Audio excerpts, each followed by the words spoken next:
Welcome to Warm Form Pilates, a breath-led Pilates class focused on your form, on alignment, on building strength from the inside out, grounding, form-focused, powerful. Every movement is done with intention, every breath builds balance. It's accessible but challenging, a class for everybody to move with control and leave feeling strong. This is Warm Form Pilates. So today I want to do a BTS breakdown on how we conducted the shoot. Our client is basically a big Pilates studios who owns several studios all around Australia. And they've asked us to create a 30-second reel/video for them. And this is going to go all over their website and social media. Now, because this is a nice medium-sized company, they do have a marketing manager. And the benefit of your client having a marketing manager is that they will send you a production brief. So in the production brief, you can clearly see the desired shots that they want. And looking at that itself, they'll serve as a guide on how we're going to create our shot list. So they also sent us a mood board containing what they want in terms of colors and lighting. Again, this is going to be really useful, especially when we're setting up the lighting of the shots. The last thing that they included in the production brief was also a few reference videos. These are especially useful when setting the tone and the music of the video. So I look closely at the reference video and see what kind of camera movements are there in the video. So in the shoot itself, I always try and replicate the same camera movements. The same goes for the music as well. So when I go into editing, I know what kind of music I'm looking for. Now, let's talk about the shoot itself. I've decided to split the shoot into 3 different lighting setups. The first lighting setup is that orange warm setup, which we'll use to film the class. The second setup is me just filming the shadows. And the third setup is filming some slow shutter shots. So, onto the first setup where we will be filming the class. I'm gonna tell you the process that I use. First thing first, look at the shots and look at the environment that you got. Like, think about which background you want to shoot against to achieve those shots.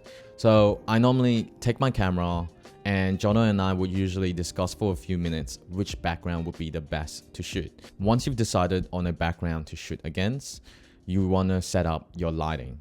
So for this lighting setup, we've decided to use 2 Landlight pebble tubes and set them to a nice orange color. We've decided to place one on the left side of the frame just to shine against the wall to give the background a nice orange look. And then another one shining against the models themselves so that we can give their skin a nice orange look as well. Now let's talk about camera movements. For the shoot itself, I decided to rock the gimbal Ronin RS2 and the Sony a7siii. In terms of lenses, I use the G Master 24mm and also the 55mm. So as the models are doing their actions, I'm moving my gimbals accordingly, right? I'm moving in and out, sideways, doing a few like rotating shots as well, just using the reference videos as a guide on how I should do my camera movements. Before we move on, if you're interested in how we get these amazing colors, please check out our cinematic LUT pack.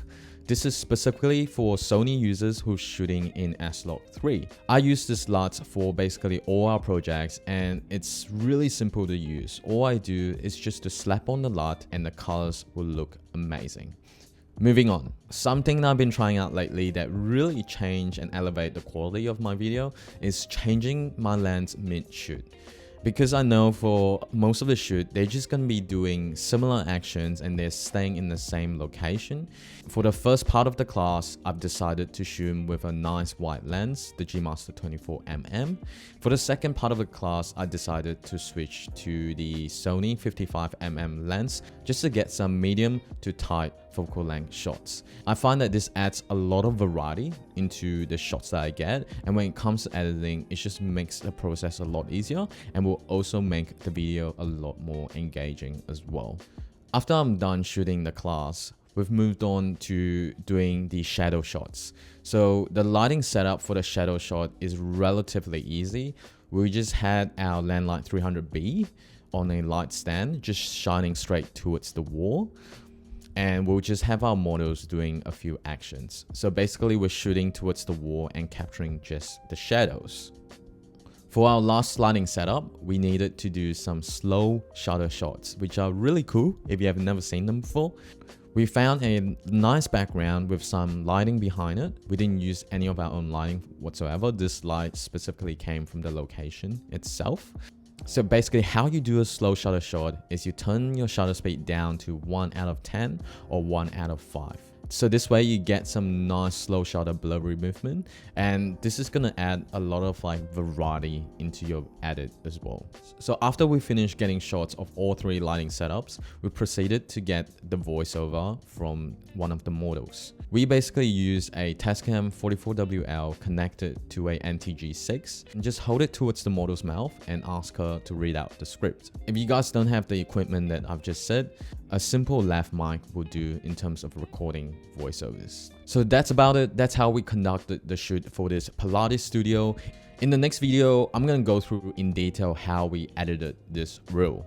If you guys are interested in how we went from complete beginners to now full-time filmmakers, please check out our Filmmaker Starter Kit, which is basically a roadmap of our journey.